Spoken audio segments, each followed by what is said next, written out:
I'm Davis Moore. We're talking about Kotlin today, why it's like Java, but better. So I'm Davis Moore. I am a software engineer at a consulting company called Ippon Technologies. I work for Cheat. And I graduated from Virginia Tech not too long ago with a degree in computer science, and have been working with Kotlin since then. And today we're going to talk a little bit about Kotlin 101, what it is, why it's here, how it's designed, and then move a little more into comparing it directly against Java, where they differ and what Kotlin, in my opinion, does better. And then I'll do a live demo of converting an existing Spring Boot framework Java app to Kotlin. So a little bit about Kotlin. It was introduced by JetBrains in 2011. And JetBrains is the company that makes a ton of IDEs, but IntelliJ is their biggest one, which is a Java editor. And Kotlin was designed to be kind of Java++, where they took a look at Java and said, okay, we like the general feel of what you're doing here, but we have a few improvements that could be made, a few core design differences that we want to change to make the developer experience better. It is designed to be fully interoperable with Java. Kotlin compiles down to JVM bytecode. So when you're actually running your compiled program, your machine or the JVM actually knows. It's not aware that you wrote it in Kotlin. It all looks like Java bytecode to the machine.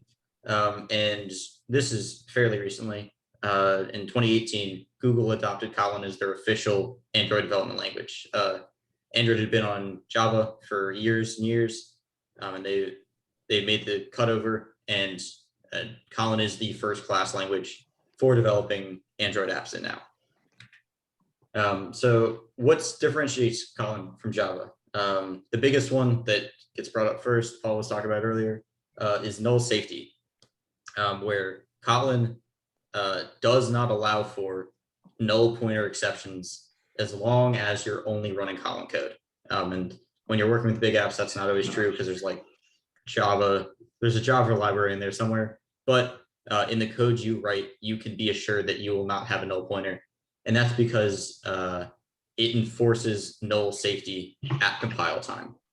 So looking at the code over here on line 5, we can see we're declaring a variable called output, and it's going to be of type string.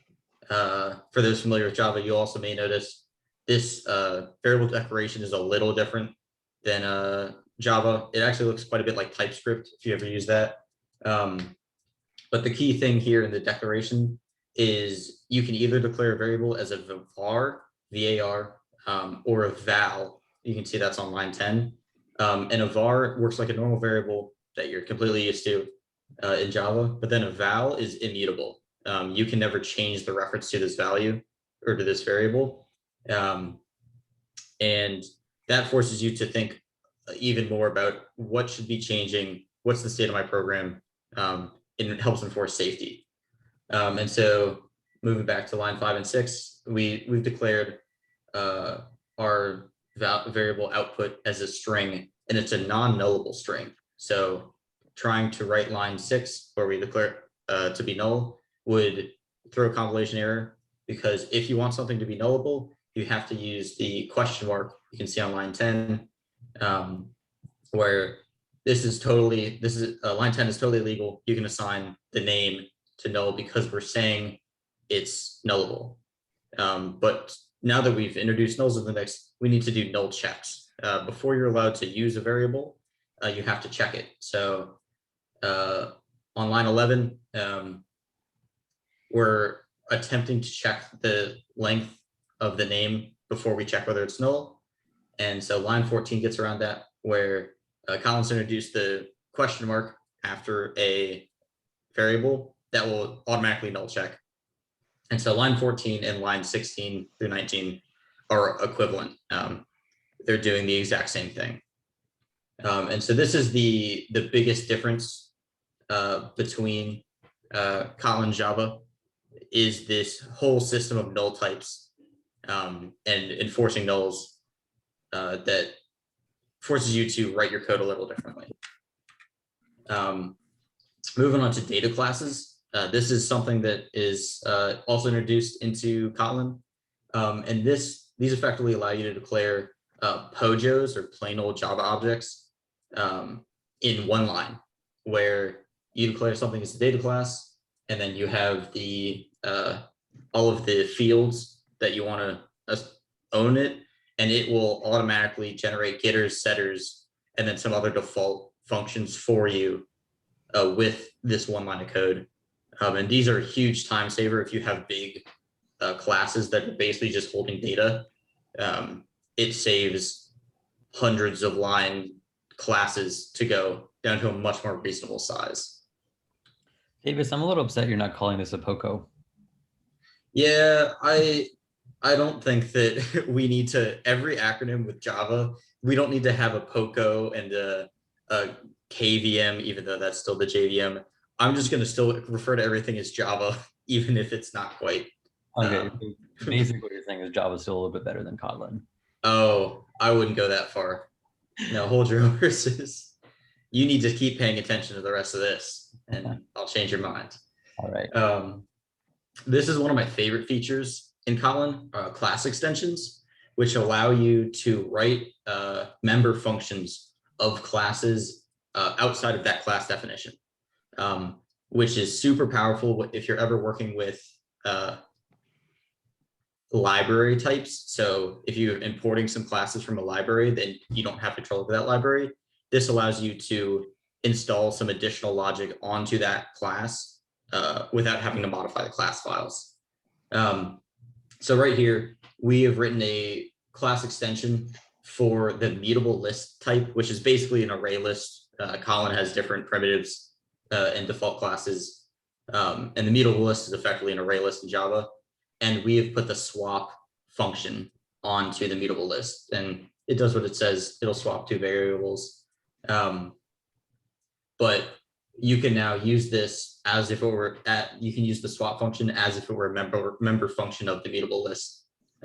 So on line 8, we're doing list.swap, and you don't have to have any crazy concepts to do simple things like this. And this is super powerful when you're working with classes you don't have control over. And then the last big claim to fame that Kotlin has are coroutines. And I'm not going to talk about them a whole lot because it's a whole complex world. But coroutines are Kotlin's embracement of the asynchronous programming paradigm.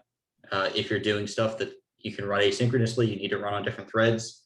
There's a lot of different models out there that all have their strengths and weaknesses. But basically what coroutines do are they allow you to write code, procedural code, normally as you normally would, and then run it asynchronously, which is super powerful because it doesn't force you to change your mental model too much.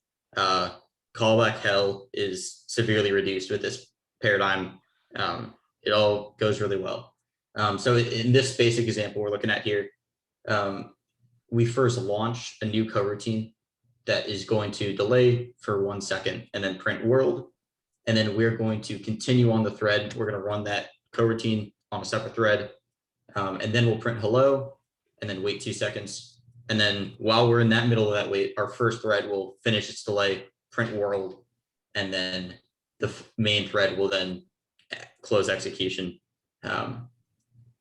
So these aren't this isn't super relevant to how you would actually use them because you don't have a whole lot of delays sitting around. But this is a great example of we're writing multi-threaded code now in a fairly readable way, a fairly understandable way, without a whole lot of overhead. Anyone have any questions at this point?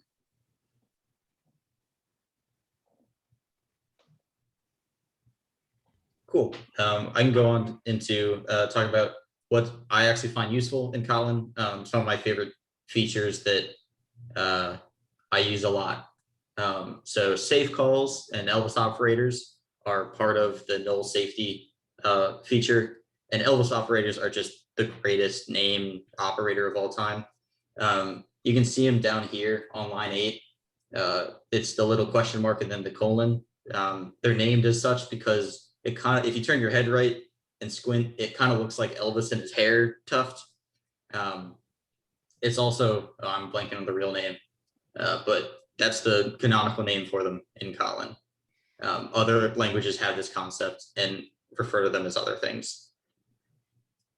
But the entire null safety system is really nice because it forces you to think about your code a little differently, and you treat null a lot more highly, where you have to think about, do I want to allow this variable to be null? Could it ever be null? What would cause it to be null? And it forces you to like catch nulls. And so they almost move closer to treating them like exceptions with that mental model. And it's so nice to never have to worry about like, will I have a null pointer exception? Did I catch everything correctly? Because the compiler will definitively tell you, yes, you did everything right. Another feature that I really like are the data classes. They are a lot easier to read. There's way less boilerplate code, and they save a lot of time as you're writing out big classes, because instead of writing stuff about one argument 4 times, you do it once, and then the compiler takes care of everything else for you. And all of the defaults for the toString function, the equals value function, and the hashcode function are all very good. You generally don't need to touch them unless you have a very specific implementation in mind. The equals one, namely, being it in all my time working with Kotlin, I don't know if I've ever had to override the equals function, which is something that you spend a lot of time doing in Java. I've got a question, Davis. Yeah. Can you set defaults as well, or is it just these 3 out of the box? It's just these 3 out of the box. I don't know. Is there any others that you could think of that No, like I'm you? just out of curiosity. Yeah. Those are the only 3 by default. If you wanted to get fancy, you could get like a factory pattern going to install others, but that's also, you could also do that in Java at that point. Okay, yeah, cool. Thanks.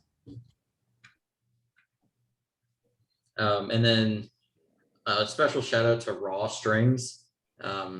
These are unescapable strings that you can put in your code where no matter what you put, you will never escape out of the string, which allows you to do formatted code such as JSON or SQL statements into a string without you putting in a ton of escapes to like manually put in quote marks or anything like that.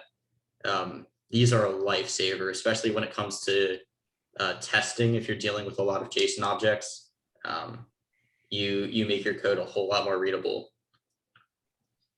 And some of the more astute members, if you're really up to date with the Java lifecycle, may notice that some of these features I'm talking about are planned for coming to Java. Java is catching up to Kotlin in a few key areas. They have heavily revamped their release structure. I like to think because of all the features Kotlin brought, but Java is releasing features at a much higher cadence. And some of them are exact replicas, or when you get into more complex stuff, maybe better than the stuff that Kotlin's doing. If you're interested in comparing the differences, there's a really great KotlinCon talk that goes for like an hour into what's happening with Java, how is they catching up. But the short of it is there are some things that Kotlin does that Java can never do.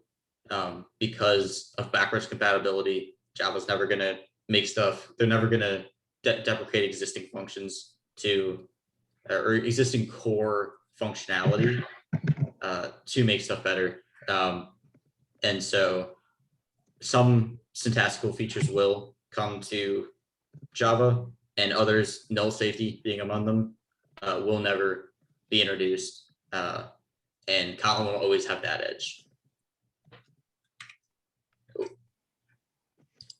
Did not mean to actually play that. All right. Anyone have any questions?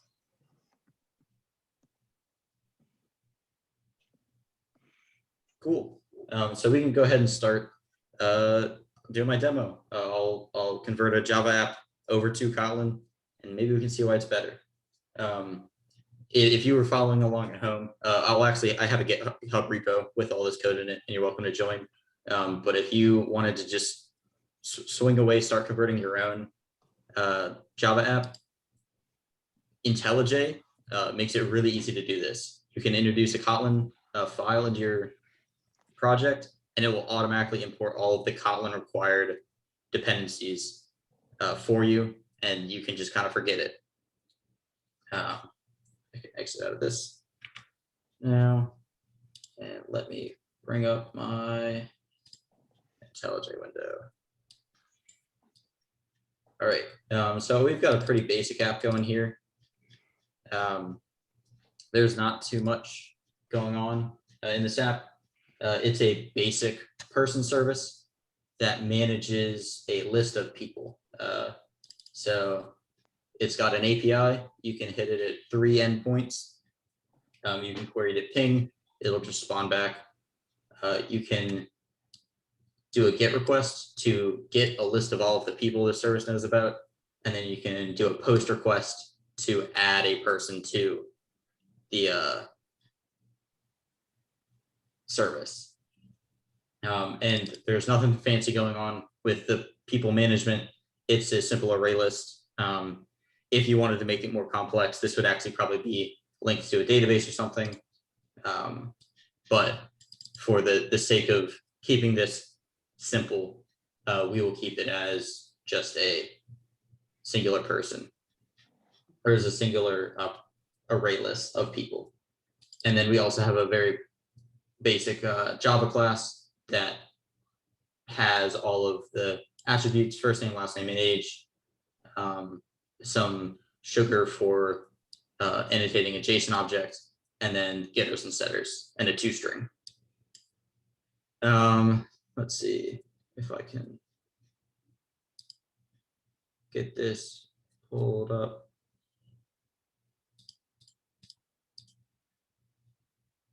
So I'm going to be using, if I actually start it, I can get it started, and I'm going to be using an app called Insomnia to query our service. And this is a pretty basic service, or that is a curl wrapper. Insomnia is. It works a lot like Postman if you've ever used that. I prefer it. It's a little less feature heavy than Postman. So shout out to Insomnia. We can send a ping, make sure our service is up. It 200 us, send back Pong, and then we can do a little bit of let me close this. We can add some people. So looks like last time I ran this, we got a 400. Oh, because I was sending letters in the age. But let's say I wanted to add a John Doe to our service. Service will respond back 200 OK with the first and last name of our person. I'll add a Jane. It would be John's older sister, and she's been added as well. We can get a GET. We can do a GET, and it'll send back John and Jane. They're in our service now. It knows about them. So we've seen the basic outline of how this app works. Also, as we're converting, I'll stop running it. I actually have written a test bed of a bunch of unit tests for our service. We won't look at these too much, other than I promise they're here. I promise they work. They're real unit tests. And this is what we'll be using to verify that all of our services, or all of our logic, stays the same as we modify our service. So any questions about the basic app setup before we get started on actually converting over?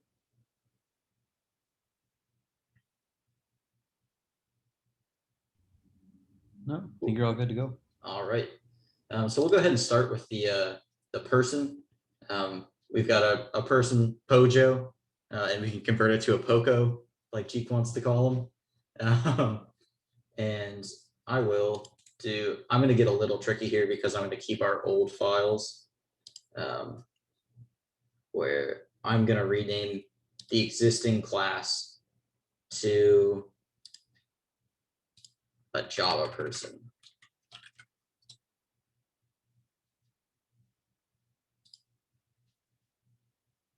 But we can see that everywhere else we still have a reference to a person. That reference just doesn't exist yet.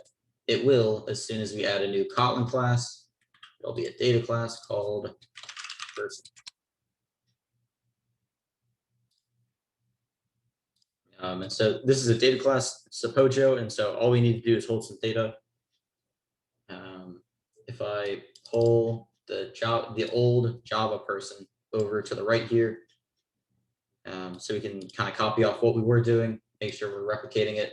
So I'll be writing our Kotlin code on the left side here, and then our Java code that we're copying off of is here on the right. We know we need to have a first name, a last name, and age. And those are pretty easy with the data class. We can do a value of first name, string. We have a last name value. And then we've got an age. And I'm actually going to make these vars instead of vars, just so that we can keep some of our tests alive. And so in theory, this code right here should replace all of this code. We need to have age as a string instead of an int. Oh, good catch. This is why you don't live code, kids. Yep. What's the difference between the val and var? Yeah, so the var means that this variable is mutable. We can change it after it's been initialized. And that's like how normal variables work in Java. The val is equivalent to assigning something as a final variable in Java, where it's here and you can never change the reference, or in primitive's case, the actual value of that variable. So once it's there, it's there. You can't change it after the fact. Gotcha. But we can take a quick look. So we have initialized first name, last name, and age for our data class. And that will cover our getters here and our setters. And then we also know that there is a toString that's installed by default for our class. And so all of these functions on the right here have been covered. It actually doesn't matter, but to match it, I will also bring in the JSON properties. And these are just for the Spring stuff that's going on in the background. It helps initialize, it helps it serialize from a JSON string to this actual object, because Spring does all that behind the scenes for us.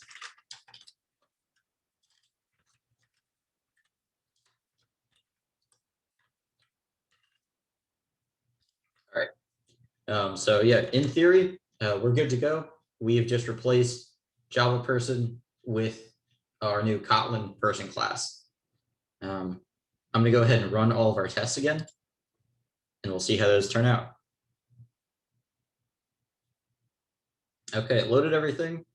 It's standing up, but we've got a failing test, and that is because this on the right is what we output for our toString, and then on the left here is what was expected, or what was the old behavior. So we can see that the Java person was returning just the first name and the last name for the string, and then the Kotlin automatic toString will return every variable in it. So we do actually have to overwrite the default toString to make sure all of our functionalities match exactly. But it's pretty easy. We can do override phone toString, and then we will return the first name, space, last name.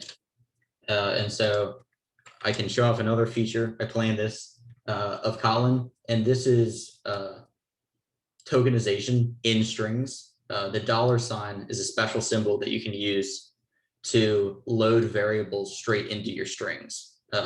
So with this, we don't need to do any string concatenation. We don't need to do any like wildcarding in the original string. You just put them straight in and it's good to go. So we've overridden our toString function. Let's see if we can go ahead and rerun our tests, see if they're still good. All right, we're looking better now. We can go ahead and say that Java person has been converted to our Kotlin person class. Anyone have any questions on what's going on in the person class?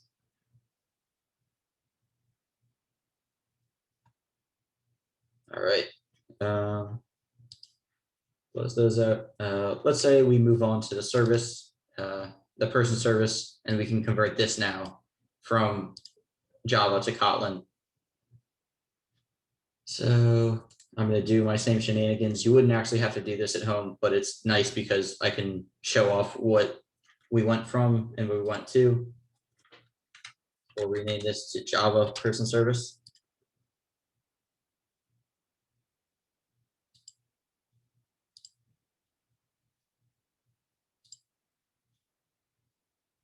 And then create a new Kotlin person service that we'll be using to replace it.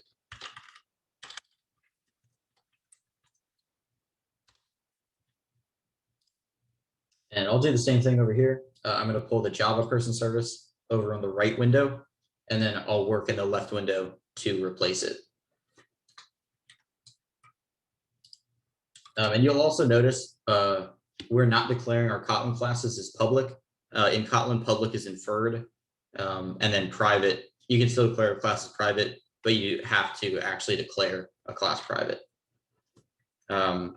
And you'll notice we have a little more Spring Boot stuff going on. We'll be annotating this as a service, so everything wires up behind the scenes. If you're into Spring Boot, Kotlin's great. It works pretty much one-to-one with, as you would expect everything with Java. Kotlin works the same way. So we've got an array list of type people.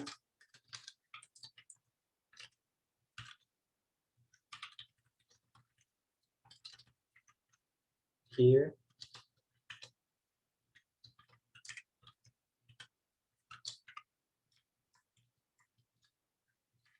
For person, and then we will initialize it as an array list.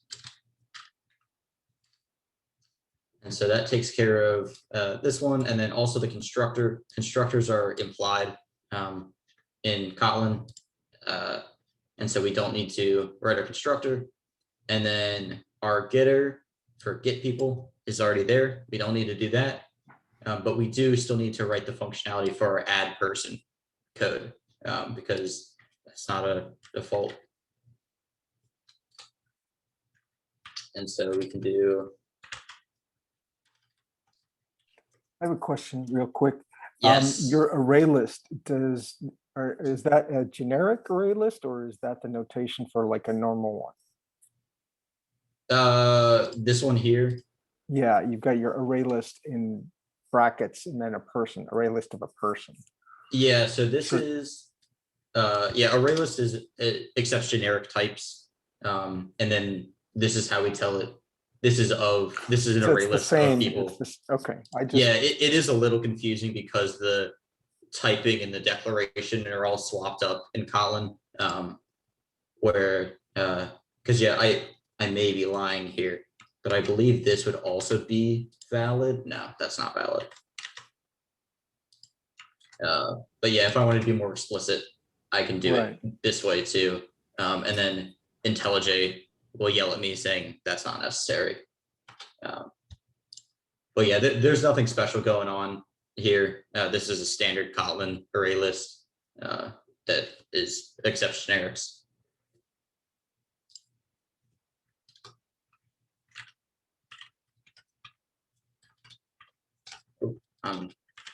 We're adding a function called add person. And we'll take a person of type person. And then we can do people add person we passed in, and then return them.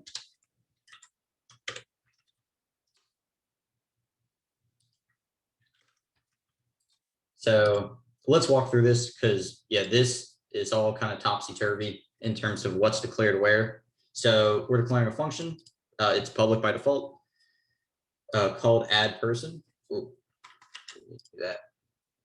And then it's going to accept an argument called person that is of type person. And then it's going to return type person as well. So we're basically flipped exactly backwards as to declaring your types and then initializing them, your arguments. So this person in the Java version moves to here in the Kotlin version, and then this person in the Java version moves to this person in the Kotlin version. It's all a little weird when you're first getting started, but once you get a little experience, you can actually kind of write, you can read and write Kotlin and Java code pretty much without even worrying too much about, oh, where does every syntactical piece go? All right. Any questions on this? All right. So let's go ahead and make sure that I wasn't lying. Everything actually still does work. Let's run our tests and see if I broke anything.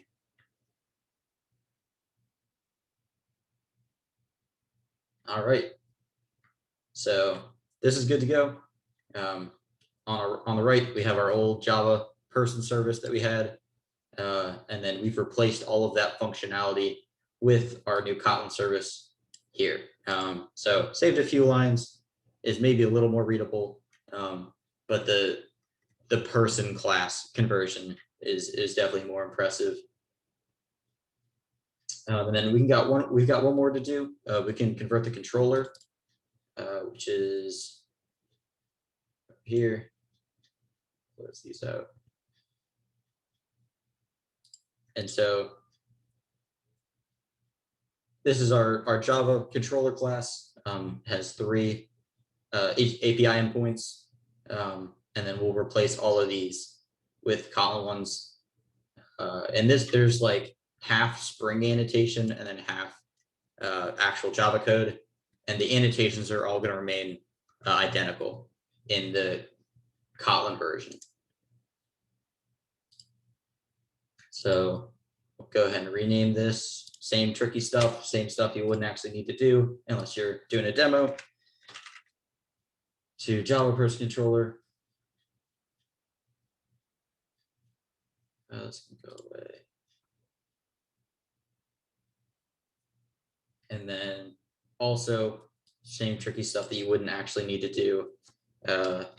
I'm commenting out the annotations so that this doesn't get registered in the Spring context. If you're so interested in learning about Spring. And we'll create a new Kotlin file, person controller.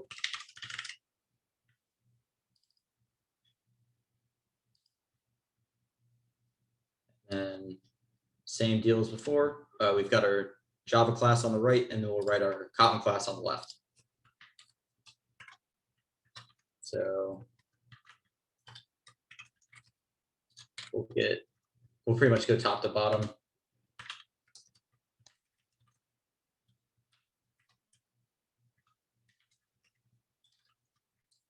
As we import everything we need and replace all of them.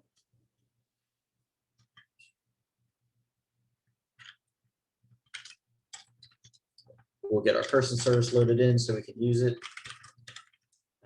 Same thing as before. The typing is all a little mixed up. The type's implied here, where we don't actually need to declare it. And then you'll also notice we don't have a new keyword here. The new keyword does not exist in Kotlin.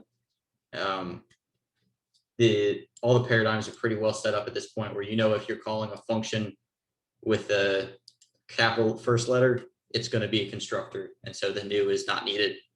It's implied. And also, I don't think I called this out before. We don't have semicolons anywhere in Kotlin.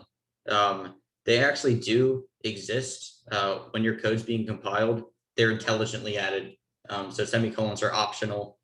You don't really need them unless you're doing stuff that's probably way too complicated for what you're trying to be doing. Yay! And it's I've dealt with a few languages, I'll cough JavaScript, that don't require semicolons or make them optional. And Kotlin's implementation of it is the best. I have never fought issues that were semicolon related where the compiler didn't know what line I was trying to be on. You will notice a lot of curly braces though to kind of combat that. So we'll do our first ping endpoint. And then we'll declare a function that handles that. That's going to return a response.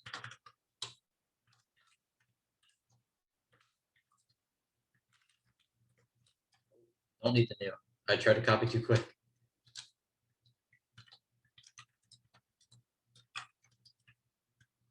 And this will just respond back with the body of Pong and an HTTP 200 OK. We can do our get people. So this will install a controller at the people endpoint. And we also need to tag this with the response body to let it know that we're going to be responding with a list of people.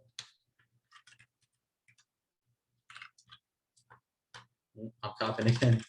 So we declare a function called get people that will return a response entity that holds an array list that holds people.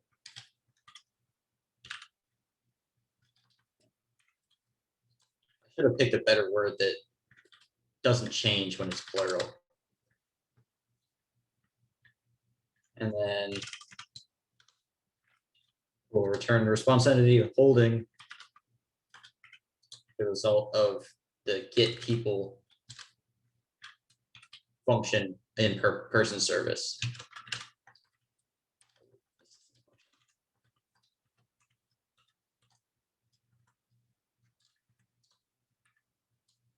And you can say I'm actually directly accessing the value of the person service as opposed to doing a getter. Both work, but it's kind of Kotlin convention that you just directly access the field instead of having getters and setters, even though they are available if you're using data classes. And then we can do our last controller, which is to add a person.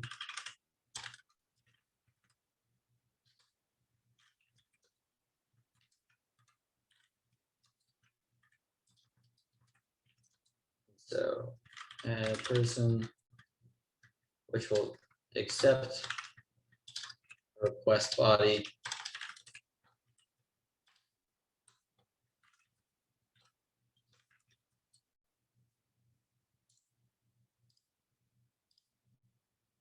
Import everything.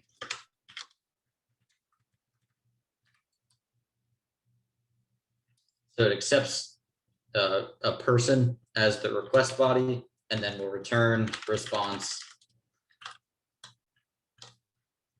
of string that's going to hold their name.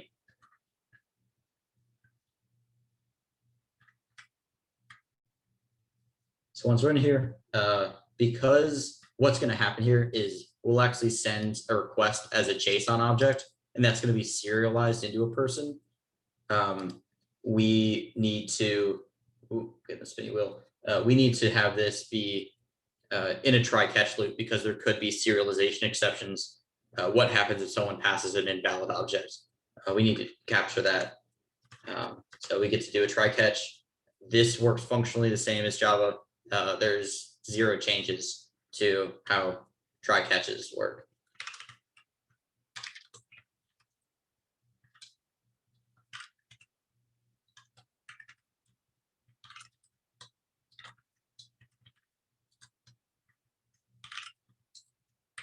So we'll add the person to our person service, and then we will actually toString back out the response from the add person call. This is getting to be a long line. I'll line break it.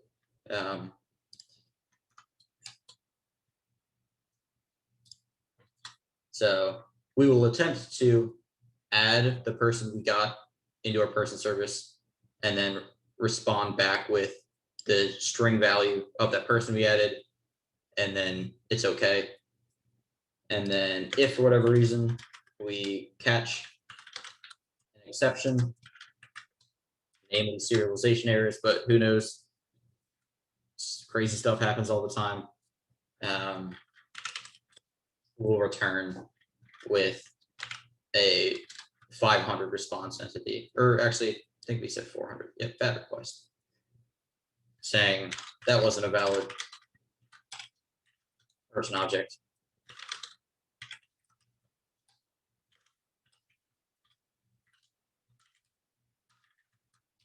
Let's do that. And so, yeah, not a valid person response, not a valid person object. Send them an HTTP 400 saying that was a bad request. All right. So, yeah, if I were to format these, they actually end up being just about identical lengths. We don't save any space in rewriting this in Kotlin. Again, readability, formatting, maybe a little better. But because a lot of this is just kind of spring wrapping around controllers, there's not a whole lot we can save. But one last time, we'll make sure that all of our tests pass. Cool. That's the one that worries me the most. And then we can also do a quick user acceptance test over here. Let's stand our app back up and run it, and then we will hit it with a few requests, make sure everything's still working as we expect it to from an end state. So our app's up. We'll add Jane first this time, and then we'll add James, the eldest brother of the Doe family, as well. Looks like both of those got added properly. And then list returning great. Everything seems to be working just the same as it was. And one last call out before I wrap this up. I want everyone to notice that the person in our Kotlin controller is not nullable. This is intentional because we know that if we received a request at this endpoint and there wasn't a person passed in, the request is going to error out before we get into our code here. And so we don't need to be concerned about person being nullable. And so we can make the correct assumption that person is not a nullable object. And so we don't need to do any null checking. We can declare it as this will always exist person. Is that how what you just described, not having to do null checking when you're integrating with a Java-based library, how is that always the case? Or, I mean, how, in your experience, how 75% of the time I don't need to do null checking or something? Yeah, so like you just said, when you're integrating with Java libraries is when it gets a little complex. The quote unquote safest way to do it is just assume that anything coming from a Java library is nullable. And then you just treat it as such. When you declare your variable, you say it's nullable, and then you can null check it and then continue on. And you're not really any better off than you're with Java, other than there's better facilities for null checking with the question marks and stuff like that. If you're willing to play the little faster and looser, you can recognize patterns of like, okay, this object that we're getting from a null or from a Java library will never be null. Like it's some base thing that there's not external dependencies or anything. We can safely assume that this won't actually ever be null. And so you can drop the null check there and then treat your object that's coming from a Java library as null safe. Okay, cool. When sorry, another question. You want me to hold my questions for the end? No, yeah, we're at question time. This is a great time for So, questions. you know, like this example you're walking through, right? You're converting from a Spring Boot app. When you're doing your production-based work, I mean, how much do you depend on non-Kotlin libraries, right? Because it seems that that's kind of, like you said, that's where things get complicated. So is there anything comparable to Spring Boot that you don't have to mess with Spring Boot? There are. So yeah, in my production daytime life, I write all Kotlin Spring Boot apps, and it's pretty good. Generally, you can either you can either find a Kotlin version of whatever library you're trying to use. This is especially the case in like production support kind of things. So like testing is a big, I spent a lot of my time testing, and there's great support for testing Kotlin specific stuff that allows you to know this kind of thing. It's never really an impediment, but sometimes you feel like you're still writing Java code if you're heavily dependent on a Java library. And the plus side is it works great. It is perfect integration with Java libraries, but you lose a little bit of the power. Right. Where in my daytime job, anything that gets deployed, we have to have static code scans, right? Do you have to do that? And do they take into account all the niceties of Kotlin versus, or do you find it not supported? So it depends on the scanner you're using and how it works. So like, and this is moving into areas I'm not as much of an expert in, not that I'm that much of an expert in Kotlin. Well, I mean, I was asking because you described it, you know, if you said earlier, if you want to play it fast and loose, right, you don't have to do a null check if you're absolutely sure the inbound value is not going to be null, right? You know 100%, and you get a static code scanner squawking that, well, you didn't do a null check here, right? Yeah. So you end up fine. I'll put one there so the code scanner will shut up. I'm trying to think about all the garbage code I've written. I don't think there's too much that's out there that's to appease our stuff, other than you have to write unit tests on your data classes. So like we would have unit tests on here to like make sure that in our tests all these fields get pinged. Super easy to write, but like you're writing these solely to appease your code scanners. From a like general test coverage and like code complexity kind of thing, a lot of the scanner that we use, that I believe actually takes the compiled version of everything and looks at the bytecode. And so at that point, it is just Java effectively. And so I can't think of too many instances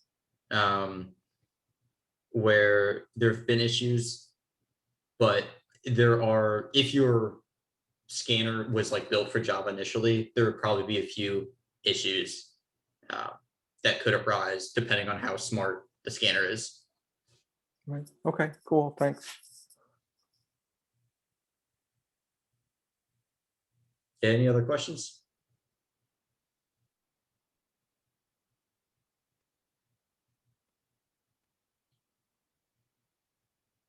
Cool. Yeah, I really appreciate everyone coming out tonight. I hope you learned a little bit about Kotlin, why I think it's pretty great, and hopefully you do too now. And definitely feel free to hit me up if you got any further questions, you want to chat Kotlin. Don't be a stranger. Great. Thanks so much. Yeah, thank you very much. This is awesome.